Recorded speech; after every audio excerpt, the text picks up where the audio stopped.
ওই একটা কথা আছে না, মানুষ তো, তাই মাঝে মাঝে প্রচন্ড ভয় হয়। কারণ খুব কাছের মানুষগুলো পাল্টে যেতে পারে। আর আমরা তো এক প্রবাসী।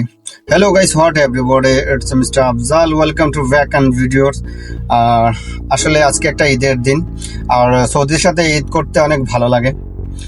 আর ভালো লাগে বলতে, আমরা প্রবাসী, আমরা এখানে কাজ করতে আসছি, এইভাবেই আমরা থাকতে হয়, কারণ তাদের সাথে আমাদের যায় না এরকম অবস্থা। যদিও ইসলামে এটা কোনো কোনো বিধিবিধান নেই যে মুসলিম সবাই সেম টু সেম, কিন্তু এখানে আসার পর আপনি বুঝতে পারবেন যে ইসলামের যদিও এরকম কিছু লেখা থাকে, যে হাদিসে যদি এরকম থাকে যে সবাই সমান, কিন্তু এই সৌদি কিছু জনগোষ্ঠী আছে যে যারা মানে মানুষ মনে করে না। আর আর আমার মতে তারাই সবচেয়ে বেশি অহংকারী। কিছু সৌদি এরকমই হয়।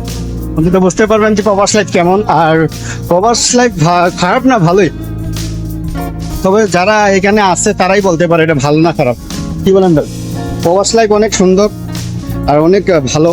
আর সবচেয়ে ভালো মনে হয় এই জন্য যে বাংলাদেশে যে রাজনীতিগুলো চলতেছে তার চেয়ে বেটার এখানেই ভালো থাকে। প্যারা নাই, কিন্তু কিছু নাই, হ্যাঁ হ্যাঁ একদম প্যারামুক্ত জিন্দগি ওদের। সে ভাই ভালো লাগবে। হ্যাঁ, শুনবেন।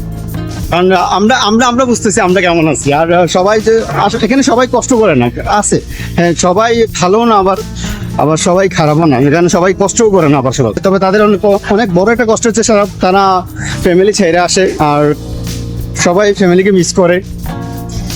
আর এটা হচ্ছে সবচেয়ে বড় কথা, এই যে ঈদের সময় অনেকে অনেক বাড়িতে যাইতে পারে নাই, এমনকি সবার কষ্ট ভিতরে যে সবাইকে ছাড়া ঈদ করতে হইতেছে।